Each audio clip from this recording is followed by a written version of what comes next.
हमने कल पढ़ा था अविलय और विलय के बारे में, यानी जो पानी में घुल जाता है वो विलय, जो पानी में ना घुले उसे अविलय। हम आज पढ़ेंगे क्या द्रव भी जल में विलीन हो सकते हैं। ठीक है, तो आगे हम बढ़ते हैं और जानने की कोशिश करते हैं क्या जल में विलय हो सकते हैं कि नहीं। क्रियाकलाप 5। सिरका, नींबू का रस, सरसों का तेल अथवा नारियल का तेल, मिट्टी का तेल अथवा अन्य किसी द्रव्य के नमूने एकत्र कीजिए। चलिए आप दो तीन चीज ले लिए। पानी ले लीजिए, ठीक है, नींबू का रस आसानी से मिल जाएगा, सरसों का तेल आसानी से मिल जाएगा, नारियल का तेल आसानी से मिल जाएगा, मिट्टी का तेल तो अब नहीं मिलेगा। आज के डेट में तो बहुत लोग जानते भी नहीं होंगे मिट्टी का तेल होता है क्या है। जब हम छोटे थे तब हम मिट्टी के तेल से लालटेन जलाकर पढ़ते थे। अब ना लाइट हो गई सब व्यवस्था, पहले ये नहीं थी। मिट्टी का तेल ही एक साधन था दिए जलाने के लिए, या मोमबत्ती। तो मोमबत्ती क्या थी कि एक बार जलाने के बाद वो पूरी खत्म तो खत्म। मिट्टी के तेल में क्या था कि हमने लालटेन जलाया, वो काफ़ी समय, लंबे समय तक मिट्टी का तेल जलता था, मोमबत्ती ज़्यादा नहीं चलती, इसलिए मिट्टी का तेल बहुत प्रचलित था, जिसे हम आज केरोसिन के नाम से भी जानते हैं। मिट्टी का तेल बहुत कम लोग जानते हैं, लेकिन केरोसिन के नाम से अब लोग जानते हैं। तो ये तो मिलेगा नहीं। चल दो तीन चीज़ ले, नींबू का रस, सरसों का तेल, नारियल का तेल। चलिए, कांच के गिलास लीजिए, इसमें आधा जल भरिए। अब इसमें चम्मच भरकर कोई द्रव मिलाइए और भली भांति विलोड़ित कीजिए। इसे 5 मिनट तक के लिए छोड़ दिए, परीक्षण कीजिए तो इसमें द्रव जल के साथ मिश्रित हो सकता है या नहीं। यानी पहले तो आप एक गिलास ले लीजिए, ठीक है, उसमें पानी भर दीजिए और इसमें क्या कीजिए, कोई भी नींबू का रस, सरसों का तेल, नारियल का तेल, मिट्टी का तेल, एक एक करके, या भी नहीं कि एक ही को सब में मिला दे, नहीं। जैसे एक गिलास आपने पानी लिया, उसमें मिट्टी का तेल डाल दिया, घुलाया, फिर उसका परीक्षण करके फिर दूसरे गिलास में सरसों का तेल मिलाया पानी में, फिर तीसरे में नींबू का रस मिलाया। अब क्या पाएंगे? हम्म, अब क्या पाएंगे इससे? देखिए, इसमें क्या मिलाया गया है, कोई भी रंग, कलर ही ले लीजिए ना, कलर तो अब नहीं होता, सॉरी। इसमें मान लीजिए इसमें मिला है नींबू का रस, पूरा मिल गया है ना, पूरा घुल गया, पता नहीं चलेगा। और वही आप अगर पानी में केरोसिन या सरसों का तेल, नारियल का तेल मिलाइएगा, वो कभी नहीं मिलेगा, ऊपर सतह पे वो पदार्थ तैरता रहेगा। जितने अधिक जितने अधिक अन्य द्रव आपको उपलब्ध हो सकते हैं उन सभी पदार्थों को प्रयोग दोहराइए। अपन प्रश्न को साइन 2.4 में लिखिए। हम यह देखते हैं कुछ द्रव जल में पूर्णतः मिश्रित हो जाते हैं, कुछ अन्य जल में मिश्रित नहीं होते और कुछ समय तक ऐसे ही छोड़ने पर अपनी परत, पृथक परत बना लेते हैं। मैंने बोला, यानी कुछ वस्तुएं जो पानी में घुल जाते हैं, पता भी नहीं चलता कि पानी में घुला हुआ, पानी के बाहर वो दिखता भी नहीं, उसे अलग नहीं कर सकते जल्दी। और कुछ ऐसे पदार्थ हैं जो पानी में कितना भी घोल दो वो घुलेगा नहीं, फिर छोड़ दोगे तो वो उसकी सतह पे तैरने लगेंगे। ठीक, अब ऐसे आपने जो भी किया इस सारणी में भरिए। जैसे सिरका भली भांति मिश्रित हो जाता है, नींबू का रस ये भी मिश्रित हो जाएगा, वो पता नहीं है। सरसों का तेल नहीं होगा, नारियल का तेल ये भी नहीं होगा, केरोसिन ये भी नहीं होगा।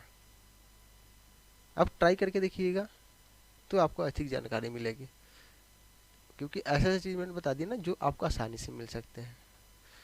बूझो, यह सुझाव देता है कि हमें यह भी जांच करनी चाहिए कि हमने क्रियाकलाप 5 में जिन द्रव का उपयोग किया था क्या जल के अतिरिक्त किसी अन्य द्रव में भली भांति मिश्रित हो जाते हैं। पहले यह जानने के लिए उत्सुक है कि आप गैस भी जल में विलीन हो सकता है या नहीं।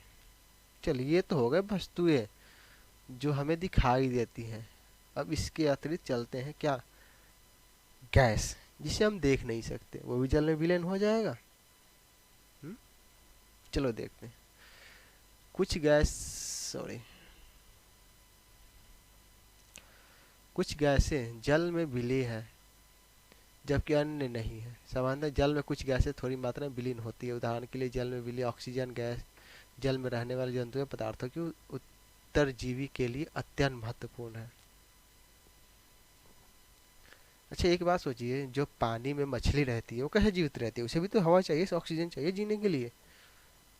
तो यानी पानी में ऑक्सीजन है तभी तो उससे वो हवा सांस ले रही है और जी रही है। यानी कुछ गैसें ऐसी है जो पानी में मिश्रित हो जाती हैं। वस्तुएं जल में तैर अथवा डूब सकती हैं। आपने देखा होगा कि पानी में कुछ वस्तुएं तैरती हैं, कुछ डूब जाती हैं। अब चलिए इसके बारे में हम जानते हैं क्यों।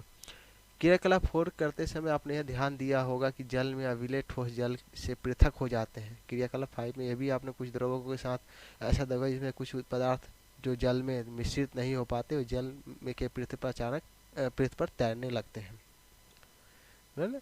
जैसे हमने अभी ये जो क्रियाकलाप किया, ठीक, इसमें क्या हुआ, कुछ तो पानी में घुल गए पूरे और कुछ क्या हुआ, पानी की सतह पे तैरने लगे।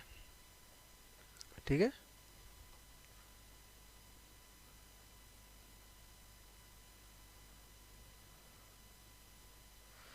आगे बढ़ते हैं।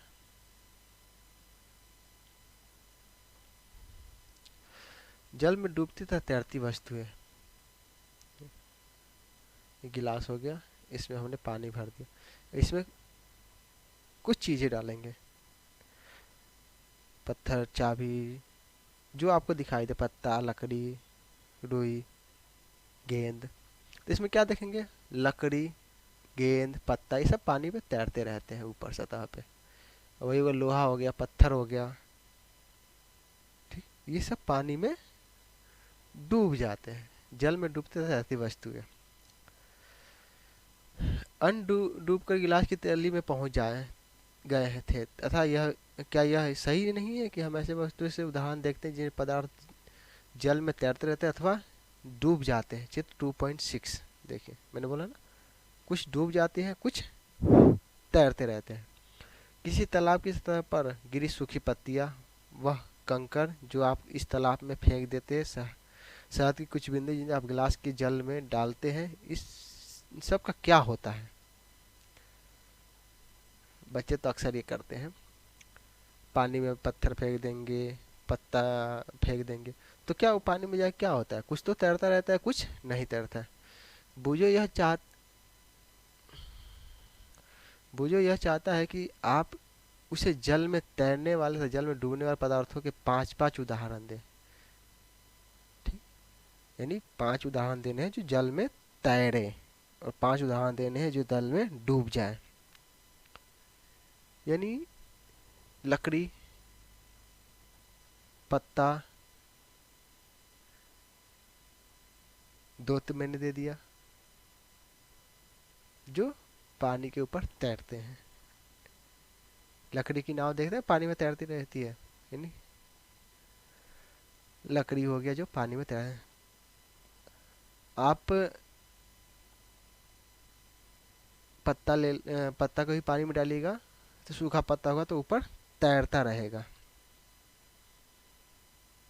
ठीक, या कोई फोम ले लीजिए, वही पानी में फेंकेगा तो पानी में तैरता रहेगा और डूबेगा नहीं। वही आप कील ले लीजिए, लोहे की कोई भी वस्तु लीजिए, पत्थर ले लीजिए, ईंट ले लीजिए, ये सब पानी में डूब जाएंगे। अन्य द्रव जैसे तेल में यह पदार्थ तैरते अथवा डूब जाते, इसे देखने के लिए आप किसी प्रकार का परीक्षण करेंगे। यानी जो पदार्थ पानी के ऊपर तैर रहा है और डूब जा रहा है, क्या वो अन्य किसी द्रव में भी ऐसा ही व्यवहार करेगा?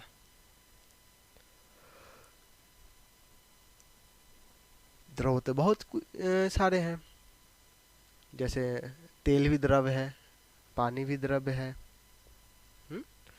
क्या जो पानी में डूब जाता है वो तेल में भी डूब जाएगा, जो पानी में तैरता है वो पानी में डूबेगा? ये भी आगे हम पढ़ेंगे, ऐसा बात नहीं है। कुछ वस्तु ऐसी होती है जो पानी पर तैरती है पर अन्य द्रव्य में, अन्य किसी पदार्थ द्रव में वो डूब जाती है।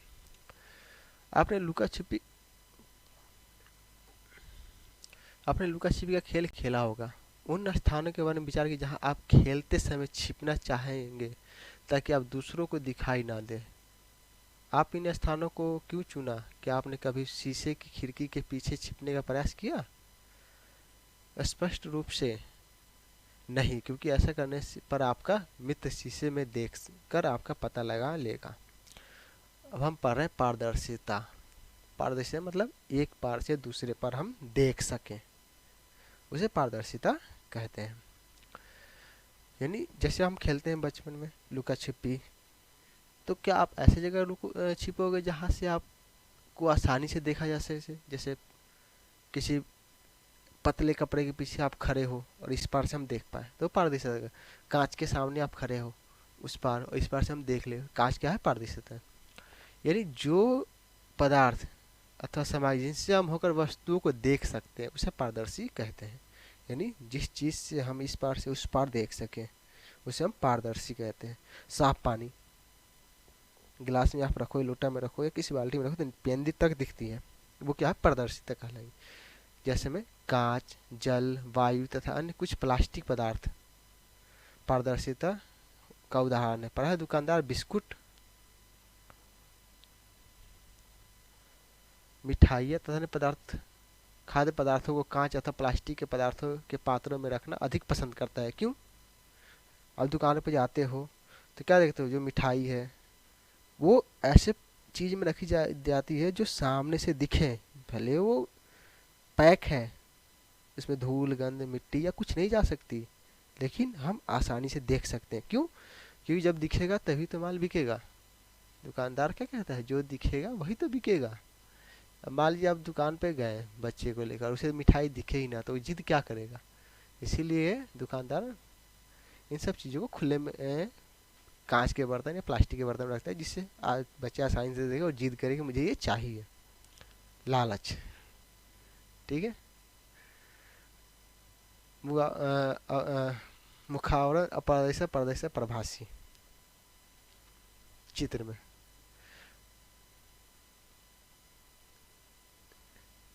ताकि खरीदी का हाँ देखिए करते हैं ताकि खरीदार इन चीज़ों को आसानी से देख सके।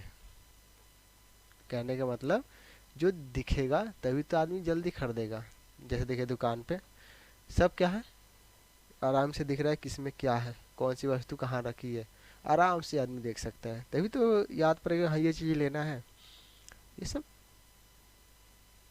बिजनेसमैन के लिए एक मतलब आसान तरीका कर देता है किसी वस्तु को बेचने के लिए। क्योंकि अब 10 सामान वो बेचता है, उसे कैसे मालूम चले किसमें क्या रखा है? तो पारदर्शी रहेगा तो उसे भी जल्दी दिखेगा हाँ इसमें ये सामान है। तो बहुत सी उपयोगी होती हैं। ठीक है। इसके विपरीत कुछ पदार्थ ऐसे पदार्थ भी हैं जिनसे होकर आप वस्तुओं को देख नहीं सकते। इन पदार्थों को आप पारदर्शी कहते हैं। अब टीन के डब्बे में आप रख दो मिठाई तो दिखेगा? नहीं दिखेगा, तो उसे क्या कहेंगे? आप पारदर्शी। यानी जिससे हम आर पार देख सके पारदर्शी, और जिसे हम ना देख सके आर पार उसे अपारदर्शी। आप यह नहीं बता सकते कि वन लकड़ियों के बॉक्स, गत्ते के डिब्बे अथवा धातु के पात्र के भीतर क्या रखा है। लकड़ी, गत्ता तथा धातु अपारदर्शी पदार्थों के उदाहरण है। अब लकड़ी के यानी पेटी, लकड़ी का कोई बॉक्स है, पेटी पहले होती थी तो उसमें अंदर क्या रखा है कुछ दिखता था नहीं। अब आप लोहे का कोई डब्बा ले लो, है? उसके अंदर क्या रखा है आपको दिखेगा? नहीं दिखेगा। ठीक। गत्ते यानी कागज, जो कूड हम कहते हैं, उसके अंदर सामान पैक कर दिखेगा? उसके अंदर नहीं। क्या अब हम यह समझते हैं कि हम बिना किसी भ्रांति के सही पदार्थ में वस्तु को पारदर्शी तथा अपारदर्शी के समूह में बांट सकते हैं? बहुत आसान है। जिसे हम इस पार से उस पार देख सके उसे पारदर्शी कहेंगे, जिसे हम इस पार से उस पार ना देख सके उसे अपारदर्शी कहते हैं। अब क्रियाकलाप भी कर लेते हैं। क्रियाकलाप 6, कागज की एक शीट लीजिए तथा इसके होकर किसी प्रतित बल्ब को देखिए। इस संबंध में अपने परिस्थितियों को नोट कीजिए। अब कागज की शीट के बीच में 2-3 एक पहले पेपर ले लीजिए और बल्ब जला लीजिए और इस पार से उस पर बल्ब को देखने की कोशिश कीजिए। ठीक। उसके बाद 2-3 बूंद खाने का तेल या मक्खन डालकर इसे फैलाइए। कागज के उस भाग से जहाँ तेल फैला है प्रदीप बल्ब को दोबारा ध्यान से देखिए। अब आप क्या देखते हैं कि आप यह पाते हैं कि अब बल्ब हमें पहले की अपेक्षा और अधिक स्पष्ट दिखाई दे रहा है, परंतु क्या आप इस चिकने कागज से होकर प्रत्येक वस्तु को परतः स्पर्श देख लेते हैं? कदाचित नहीं। ऐसा पदार्थ जिनसे होकर वस्तुओं को देख सकते हैं परंतु स्पष्ट नहीं देख सकते उसे पारभासी कहते हैं। अब देखिए, एक तो हो गया पारदर्शी, एक अपारदर्शी। पारदर्शी जिसे हम इस पार से उस पार देख सकें, और अपारदर्शी जो इस पार से हम उस पार ना देख सकें। अब आगे कुछ ऐसी वस्तु होती हैं जो इस पार से उस पार दिखती तो है पर साफ नहीं दिखती। ठीक, जैसे आपने देखा होगा बहुत से घरों में कांच ऐसे लगे रहते हैं जो आप बाहर से तो नहीं देख सकते लेकिन अंदर से देख सकते हैं। ठीक, या आप घर में सोते हैं और पर्दा टंगा हो तो पर्दा के उस पार से लाइट आती है तो वो दिखती है कि हाँ बाहर उजाला है, लेकिन अंदर से बाहर साफ नहीं देख सकते कि हम बाहर कितना उजाला है। यानी ये सब क्या है जो स्पष्ट ना दिखाई दे, यानी लगे ऐसा अनुभव हो कि हाँ हमें उस पार क्या है दिख रहा है पर स्पष्ट ना दिखे, उसे पारभासी कहते हैं। कागज पर लगे इन तेलीय धब्बों को याद कीजिए जिसका उपयोग करके हम खाद्य पदार्थों का वसा के लिए परीक्षण करने के लिए किया था। अब वह भी पारभासी ही था। क्या आप पारभासी पदार्थों से कुछ और उदाहरण पर सोच विचार कर सकते हैं? हमने चैप्टर 1 में पढ़ा था, पेपर पे 2-3 बूंद तेल गिरा के। ठीक, यानी वही पारभासी ही था। अतः हम पदार्थों को अपारदर्शी पदार्थ तथा पारभासी के रूप में समूह में बांट सकते हैं। ठीक, अब तो आप पारभासी को अपारदर्शी, पारदर्शी, पारभासी में आराम से बांट सकते हैं, इसमें कोई अब दिक्कत नहीं होगा। ठीक, चलिए अब आगे बढ़ते हैं। पहले किसी अंधेरे वाले स्थान पर टॉर्च के कांच को हथेली से ढकने का सुझाव देते हैं। टॉर्च का स्विच ऑन करके हथेली के दूसरी ओर का परीक्षण कीजिए। वह यह जानने को चाहती है क्या आपकी हथेली अपारदर्शी है, पारदर्शी या पारभासी। आप रात में, अंधेरी रात में टॉर्च जलाइए या मोबाइल की लाइट जलाइए, उस पर हाथ रखिए। अब वो क्या दिखता है? लाल लाल दिखेगा, जैसे खून ही खून है हाथ में। तो क्या वो पारदर्शी है? नहीं। अपारदर्शी है? नहीं। वहां क्या हो गया? पारभासी हो गया। ठीक,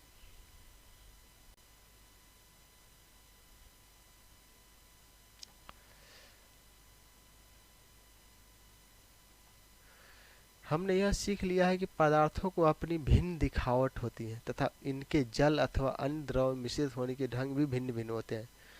वे जल में तैर अथवा डूब सकते हैं अथवा पारदर्शी, अपारदर्शी और पारभासी हो सकते हैं। पदार्थों का समूह उनके गुणों के समानताओं अथवा विभिन्नताओं के आधार पर किया जा सकता है। हमने क्या क्या देखा? पहले तो देखा कि पदार्थ की दिखावट अलग अलग होती है, अन्य अन्य डिजाइन के होते हैं। ठीक, आकृति अलग अलग होती है। फिर देखा हमने वह जल में मिल सकते हैं या नहीं मिल सकते। ठीक, फिर आगे हमने देखा कि जल में तैर अथवा डूब सकते हैं, यानी कुछ पदार्थ जल में डूब जाते हैं, कुछ तैरते हैं। फिर इसके बाद हमने देखा पारदर्शी, अपारदर्शी और पारभासी। अब हम इससे क्या बोले? पदार्थों का समूह उनके गुणों के समानता अथवा विभिन्नताओं के आधार पर किया जा सकता है। यानी अब तो आप निश्चित हो गया ना कि हाँ पदार्थ का जो समूह होता है उसे उनके गुणों के समानताओं या विभिन्नताओं के आधार पर जान सकते हैं ये कौन सा पदार्थ किस समूह का है, किस गुण का है, किस आकृति का है। ठीक, हमें पदार्थों को समूहों में रखने की आवश्यकता क्यों पड़ती है? दैनिक जीवन में हम प्रायः पदार्थों का समूह अपनी सुविधाओं के लिए करते हैं। घर में हम अपनी वस्तुओं का भंडारण सामान्यतः इस प्रकार करते हैं कि जैसे वस्तु एक साथ एक रखी हो जाए। इन पदार्थ की व्यवस्था द्वारा हम अपने आसान से उसका पता लगा सकते हैं। इस प्रकार कोई प्रसारी प्राय सभी प्रकार के बिस्कुटों को अपने दुकान के एक कोने में सही साब रखता है सभी साबुनों को अन्य स्थानों पर जबकि अनाज तथा दालों अनारों को किसी अन्य स्थान पर रखते हैं करता है। अब सोचिए आपके घर में 2-3 रूम है, ठीक, एक में आप सोते हो, एक में खाना बनता है, एक में पूजा होता है। तो क्या आप नमक को सोने वाले कमरे में रख सकते हो, या मूर्ति को किचन में रख सकते हो, या तकिए को किचन में रख सकते हो? यानी हर चीज की अपनी एक जगह बनाई जाती है कि हाँ ये चीज यहाँ रहेगा। ठीक, नमक है तो किचन में ही मिलेगा, आटा है तो किचन में ही मिलेगा। यानी आदमी अपनी सुविधाओं के अनुसार हर पदार्थ को, वस्तु को अपनी एक कैटेगरी यानी समानता के आधार पे रखता है। ठीक, कभी वो मिश्रित नहीं रहेगा, क्योंकि अब मान लीजिए नमक बेडरूम में सोने वाले कमरे में पड़ा है और वो किचन में ढूंढे, तो किसी आपके माइंड में अगर हम कहें नमक, चीनी, मैदा, आटा, तो आपका दिमाग कहाँ जाएगा? किचन में जाएगा, जहाँ रसोई घर में। और हम कहें घंटी, मूर्ति, माला, अगरबत्ती, तो आपका ध्यान कहाँ जाएगा? देवता घर में, जहाँ पूजा होता है। ठीक, वही तकिया, बिस्तर, बिछावन, कपड़ा, ये कहाँ जाएगा? आपके रूम में, जहाँ आप सोते हो। इस प्रकार के समूहों के लाभप्रद होने का एक दूसरा कारण यह है कि पदार्थों के इस प्रकार समूह में बांटकर उनके गुणों का अध्ययन तथा इस गुणों में किन्हीं ही पैटर्न का अवलोकन करना सुविधाजनक बन जाता है। इसके विषय में और अधिक अध्ययन हम उच्च कक्षा में करेंगे। ठीक, हमने तो जान लिया।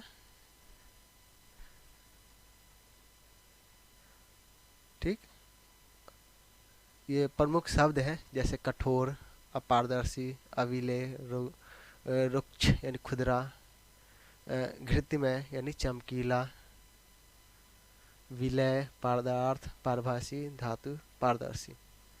ये कुछ शब्द हैं जिससे आपको जानना चाहिए। कठोर क्या है, किसे कहते हैं? अपारदर्शी किसे कहते हैं? अविलय क्या है?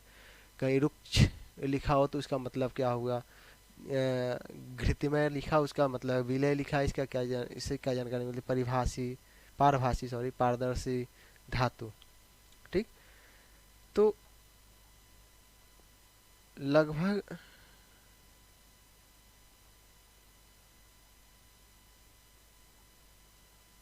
हमने चैप्टर ख़त्म कर लिया है। कुछ जानकारियां हैं जो मैं बता दूं, इसमें हमने क्या क्या जानकारी लिया। ठीक, सारांश हम देख लेते हैं एक बार। हमारे चारों ओर की वस्तु अनेक प्रकार के पदार्थों से बनी होती है। ये तो हमने पढ़ा ही कि हम जो भी सामान, जो भी वस्तु या कोई भी दिखने वाली चीज़ है वो अन्य अन्य प्रकार के पदार्थों से बनी है। किसी दिए गए पदार्थ का उपयोग बहुत सी वस्तुओं के निर्माण में किया जा सकता है। किसी वस्तु को केवल एक ही पदार्थ में से बनना संभव हो सकता है, अथवा उन विभिन्न प्रकार के पदार्थों से भी बनाया जा सकता है। यानी कोई वस्तु पदार्थ अन्य अन्य पदार्थों से मिलकर बनता है, कोई वस्तु है सिर्फ एक ही पदार्थ से बना हो। ठीक, ये भी हमने पढ़ा। विभिन्न प्रकार के पदार्थों के गुण भिन्न भिन्न होते हैं। ठीक, मतलब अलग अलग प्रकार के पदार्थों के गुण भी अलग अलग होते हैं। कुछ पदार्थ दिखावट में चमकदार होते हैं जबकि अन्य नहीं होते। जैसे लोहा काटोगे तो चमकता है, लकड़ी काटोगे तो लोहा चमकीला होता है और लकड़ी अचमकीला चमकने वाला नहीं होता है, जबकि अन्य नहीं होते। कुछ खुरदरे होते हैं तो कुछ अन्य चिकने। इस प्रकार कुछ पदार्थ स्पर्श करने पर कठोर लगते हैं, कुछ कोमल। दूर मत जाइए, आपके दांत देखिए, छुएगा तो चिकना होता है, जीभ को छुए रुखरा होता है। ठीक, कुछ कोमल, दांत कठोर होता है, जीभ कोमल होती है। कुछ पदार्थ जल में विलय होते हैं जबकि कुछ अन्य अविलय होते हैं। जैसे नमक विलय होता है, पत्थर अविलय होता है, कंकर अविलय होता है। कुछ पदार्थ जैसे कांच पारदर्शी होते हैं तथा कुछ अन्य जैसे लकड़ी धातु या पारदर्शी होते हैं। कुछ पदार्थ पारभासी होते हैं। ठीक, हमने पारदर्शी भी पढ़ा, अपारदर्शी भी पढ़ा और पारभासी भी पढ़ा। पदार्थों के उनके गुणों में समानता विभिन्नताओं के आधार पर समूहों में बांटा जा सकता है। जैसे हम किचन के रिलेटेड जितने भी सामान है, खाना बनाने के सामान वो किचन में ही रखेंगे, सोने का जितना भी सामान होगा वो बेडरूम में रखेंगे, पूजा के रिलेटेड जितने भी सामान होंगे पूजा घर में रखेंगे। वस्तुओं को सुविधा तथा उनके गुणों के अध्ययन के लिए एक साथ समूहित किया जाता है। ठीक, वस्तुओं की सुविधा में तो बोला ना कि अपनी सुविधा अनुसार हम वस्तुओं को उनके स्थान निर्धारित करते हैं। अब आगे हमें अभ्यास पढ़ना है। लकड़ी से बनाई जा सकने वाली 5 वस्तुओं के नाम लिखे, निम्नलिखित में से चमकदार पदार्थों का चयन कीजिए। ठीक, इसका भी क्वेश्चन आंसर हम जल्दी लाएंगे। ठीक, अभी ये हम चैप्टर बाई चैप्टर पढ़ते जा रहे हैं, उसके बाद सबका आंसर आपको प्रोवाइड किया जाए और नेक्स्ट हम 3rd चैप्टर पढ़ेंगे। ठीक, अभी हम इस वीडियो को यहीं ख़त्म करते हैं। ठीक है, तो फिर अगले क्लास में सब मिलते हैं। Okay, bye.